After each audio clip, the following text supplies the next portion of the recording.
నియంత్రణ రేఖ వెంబడి కాల్పులు ఆపాలని పాకిస్తాన్ సైన్యానికి సూచించింది భారత్. రెచ్చగొట్టే పనులు మానుకోవాలని హెచ్చరించింది. నిన్న India Pakistan military operations director generals ఫోన్లో మాట్లాడుకున్నారు. పహల్గాం ఉగ్రదాడి తర్వాత సరిహద్దుల్లో పాకిస్తాన్ సైన్యం రెచ్చిపోతోంది. నియంత్రణ రేఖ వెంబడి రెచ్చగొట్టేలా కాల్పులు జరుపుతోంది. అర్ధరాత్రి తర్వాత కాల్పులు మొదలుపెట్టి తెల్లవారుజాముకల్లా ఆపేస్తోంది. చిన్న స్థాయి ఆయుధాలతో పాక్ సైనికులు భారత్ వైపు కాల్పులు జరుపుతున్నారు. పహల్గాం ఉగ్రదాడి తర్వాత 5 సార్లు కాల్పుల విరమణ ఒప్పందాన్ని ఉల్లంఘించింది పాకిస్తాన్ సైన్యం. దీనికి భారత సైన్యం కూడా అదే స్థాయిలో కౌంటర్ ఇస్తోంది.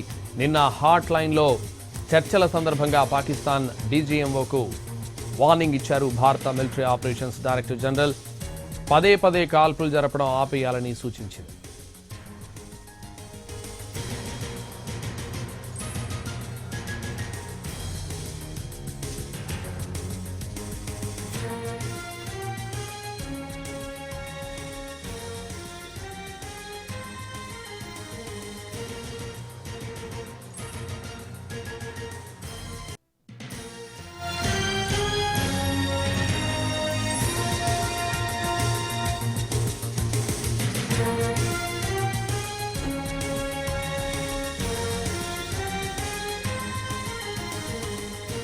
ఉత్తరప్రదేశ్లోని కాన్పూర్లో పర్యటించారు లోక్సభ ప్రతిపక్ష నేత రాహుల్ గాంధీ. ఏప్రిల్ 22న పహల్గాం ఉగ్రదాడిలో ప్రాణాలు కోల్పోయిన శుభం ద్వివేది కుటుంబాన్ని పరామర్శించారు.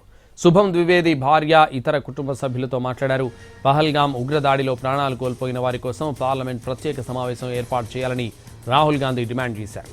అంతకుముందు బీహార్ గవర్నర్ ఆరిఫ్ మొహమ్మద్ ఖాన్ కూడా శుభం ద్వివేది కుటుంబాన్ని పరామర్శించారు.